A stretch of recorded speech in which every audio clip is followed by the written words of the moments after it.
ഒമാനിലെ ബർക്കയിൽ Indian community school എന്ന ആവശ്യം ശക്തമാക്കി രക്ഷിതാക്കൾ. ഇതുമായി ബന്ധപ്പെട്ട് Indian school board of chairman Sivakumar മാണിക്യത്തിന് രക്ഷിതാക്കൾ ഹർജി നൽകി. രക്ഷിതാക്കളുടെ ആവശ്യം ഗൗരവപരമായി തന്നെ പരിഗണിക്കുന്നതായി BDOD ചെയർമാൻ പറഞ്ഞു. ബർക്കയിലെ ഇന്ത്യൻ സമൂഹത്തിന്റെ ചിരകാല ആവശ്യമായിരുന്നു ഒരു ഇന്ത്യൻ കമ്മ്യൂണിറ്റി സ്കൂൾ. ഇതിന്റെ ഭാഗമായി Indian school board of directors നടപടിക്രമങ്ങൾ വളരെ മുൻപേ ആരംഭിച്ചെങ്കിലും ബിൽഡിംഗ് ഏറ്റെടുക്കലുമായി ബന്ധപ്പെട്ടുണ്ടായ നിയമ നടപടികൾ കാരണം സ്കൂൾ എന്ന സ്വപ്നം അനന്തമായി നീണ്ടുപോവുകയായിരുന്നു. സമീപകാലത്ത് വിഷയവുമായി സംബന്ധിച്ചുണ്ടായ കോടതി വിധികൾ ബർക്കയിൽ ഒരു ഇന്ത്യൻ കമ്മ്യൂണിറ്റി സ്കൂൾ എന്ന സ്വപ്നം എന്നേക്കുമായി ഇല്ലാതാക്കുമോ എന്നതാണ് ബർക്കയിലെ ഇന്ത്യൻ കമ്മ്യൂണിറ്റിയുടെ ആശങ്ക.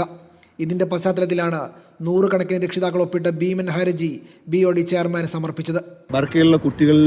ബർക്കയിലെ രക്ഷകർത്താക്കൾ കുട്ടികളെയൊക്കെ മുലദ്ദ മുതൽ സീബ് വരെയുള്ള മുലദ്ദ, സീബ്, മൊബൈല തുടങ്ങിയ സ്കൂളുകളിലെ കുട്ടികളെയൊക്കെയാണ്. അവിടെയൊക്കെ അടുത്ത വർഷത്തേക്ക് ഇനിയിപ്പോൾ കൂടുതൽ കുട്ടികളൊന്നും അവിടെയൊന്നും അഡ്മിഷൻ കിട്ടാനൊക്കാത്തൊരവസ്ഥയിലേക്ക് പോയി കഴിഞ്ഞു. അപ്പോൾ അതുകൊണ്ട് തന്നെ ബർക്ക സ്കൂളിൻ്റെ അത്യാവശ്യം ആണ് ഞങ്ങൾക്ക് ഈ രക്ഷകർത്താക്കൾക്ക് പറയാനുള്ളത്. അത് ഞങ്ങൾ ബോർഡിനെ അറിയിച്ചിട്ടുണ്ട്. മലയാളികൾ ഉൾപ്പെടെ നിരവധി ഇന്ത്യക്കാർ താമസിക്കുന്ന ബർക്ക മേഖല ഒമാനിൽ തന്നെ ഏറ്റവും വളർച്ച കൈവരിക്കുന്ന പ്രദേശങ്ങളിൽ ഒന്നാണ്. നിലവിൽ മബേല, മുലന്ദ, സീബ് സ്കൂളുകളെയാണ് പഠനത്തിനായി കുട്ടികൾ ആശ്രയിക്കുന്നത്. ബർക്കയിൽ സ്കൂൾ വന്നാൽ കുട്ടികളെ നാട്ടിൽ നിന്നും ഒമാനിലേക്ക് കൊണ്ടുവരാമെന്ന് ആഗ്രഹിക്കുന്ന രക്ഷിതാക്കളുമുണ്ട്.